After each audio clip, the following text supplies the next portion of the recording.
Just about everyone uses email as a means of communication, but did you know your emails may not be so private?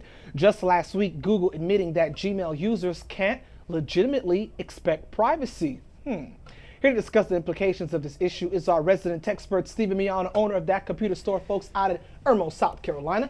Stephen, so did Google have an aha moment and just spill the beans? Well, I think actually they were trying to cover their rears. Yeah, there was a brief filed in federal court. There was a class action lawsuit.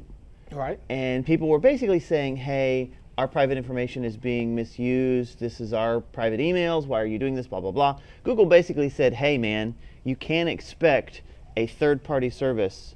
If you're using a third-party service, you can't expect for your privacy to be completely respected. Now, I'm paraphrasing. Wow. Right, but that's not something that somebody wants to hear, especially as a Gmail user. I don't want to hear that, oh, guess what, friendy, doesn't mean that you're protected. Yeah, well, I mean, it's, Big Brother is watching you. Google says that Big Brother is watching you to give you the best advertising experience possible. They said that it's primarily for targeted advertising and things like that. But with this whole the NSA thing and Snowden and all of this information being, wiretapping illegally, and it's kind of big news. You mentioned Edward Snowden actually. How does this tie into his allegations? Because there were reports that the email service that he had been using to leak the information crashed. Yeah, actually, and that company has since, I believe, shut down operations. Wow. They basically said, look, we can't tell you why, but we're not going to, instead of disclosing this information, we're just going to shut down. And I think it wasn't like a big Google or Hotmail or Yahoo kind of a thing. Right. I don't know that the Google announcement directly relates to the Snowden issue, but it does illustrate that Google is really in the business of mining your personal information. I mean, that's really how they've built their empire at this point. And at one point, Hotmail was the big thing. Yeah, exactly. Hotmail, AOL, now Google, Gmail. Literally, almost everyone professionally too is using Gmail. Right. So, does this come as a surprise?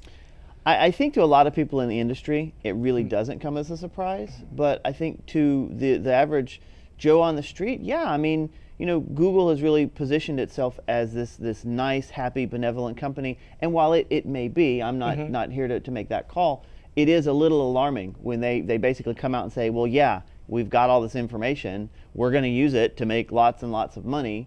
And Google is really good at mining that information and aggregating it and sending you the targeted advertising so they can make more dollars off of it. Wow, so there could be some incidents where, I send you an email, and the email I'm like, Stephen Miano, hey, what's going on, how are you, et cetera, et cetera. And they could potentially use that email in maybe some type of court appearance, or even just to target, I guess, us, what we like or something. I mean, if they are asked to by the government, then yeah, and then that's kind of at the heart of this big NSA thing.